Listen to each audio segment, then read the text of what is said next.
An unidentified group has vandalized the Central Regional Police of the NPP.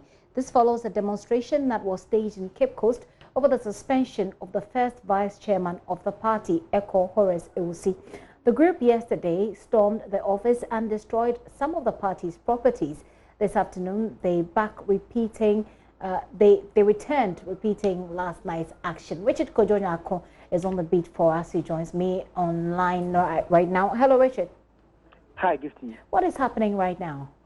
Well, there is a press conference that is currently underway at the regional party office here in Cape Coast, and is being addressed by the regional minister, Kwame Duncan. Some speakers have also spoken. The regional secretary first addressed the media on what exactly has been happening. Yesterday, we witnessed some act of vandalism that went on at the party office. So nothing has been tagged. The police were informed. They've been here. They took pictures and other things.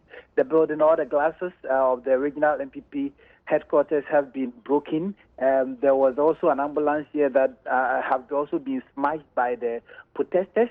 Yesterday, in the afternoon, there was a press conference, and after the press conference by the NPP, they called themselves concerned members of the New Patriotic Party. They were protesting against the suspension of the first vice chairman of the party in the Central Region, Eko Horace Ewusi.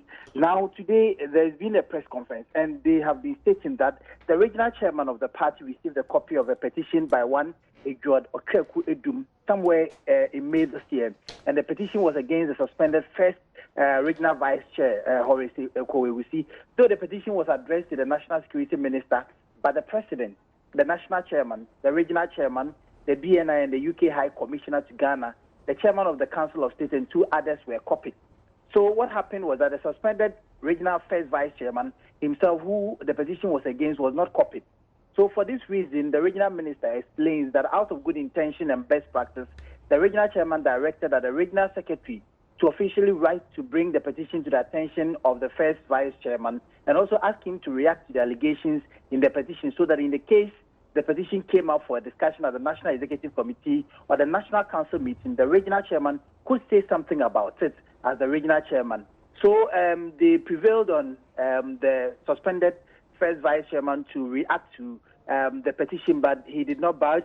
They also sent him several reminders, and he did not also reply them. So they felt that, well, it was an insubordination in the party and an act of indiscipline, and so they summoned him before the regional disciplinary committee, where he also failed to attend. So they decided that, well, if we have used all the procedures in the party to advance our cause, why don't we suspend you? So they went ahead to suspend that.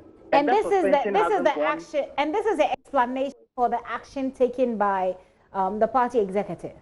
Exactly. But those who demonstrated, they feel that the necessary procedures and then the laid down regulations and rules governing the NPP party, do not say so. So all these rules were not followed, and that is why the man was suspended, and that's why they are calling for the reinstatement of the first vice chair. Right. Have you been able to speak to these people who went on rampage? Well, we've not been able to speak with them, but early on today, I spoke with the regional police administration. They said that they've been informed and they've been at the place of vandalism, and then they are inviting them to come because they went on the protest or the demonstration without informing the police. And so if they fail to come, they will just go and then hunt for them and arrest all of them. I guess that will be one part of the story. The other part of the story is that in the videos that you've sent, we've seen broken windows.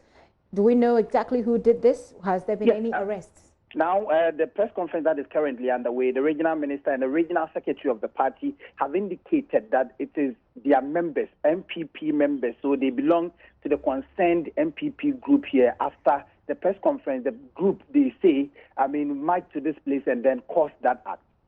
I see.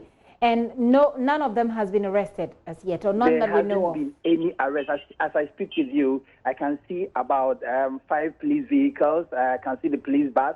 I can see 3 of their patrol vehicles, and I can see other vehicles also belonging to the police. I can count up to about 30 police personnel that are manned in this area, the event venue where the press conference is currently being held. You mentioned earlier, finally, Richard, that there was a press conference ongoing being addressed by the regional minister, Kwame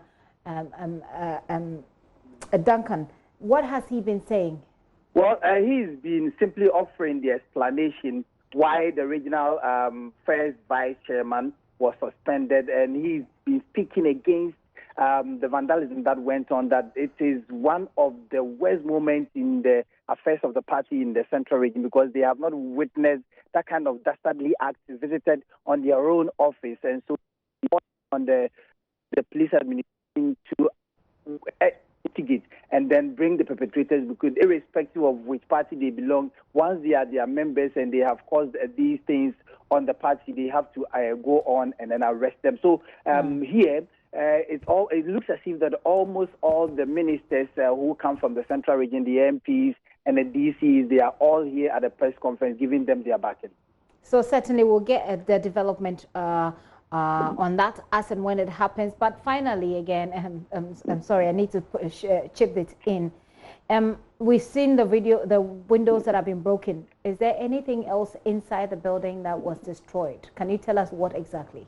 Well, the vandalism, it appears, were only caused outside, to the building itself, but inside we've not been told what else was affected. But outside we can see the ambulance that was destroyed, and then we can also see the broken glasses as well. Thank you very much. Richard Kojo-Nyako is a Central Regional correspondent with that update. Is a story coming in right now, right this afternoon. We're told that some members of the governing New Patriotic Party have gone on a vandalism spree, destroying party property. And as you can see in those, you saw in those videos there, pictures of the what looks like the office that has had its windows shattered. There have not been any arrests, as we're told by Richard, but the police say they know these gentlemen who stormed the place and they will be going after them.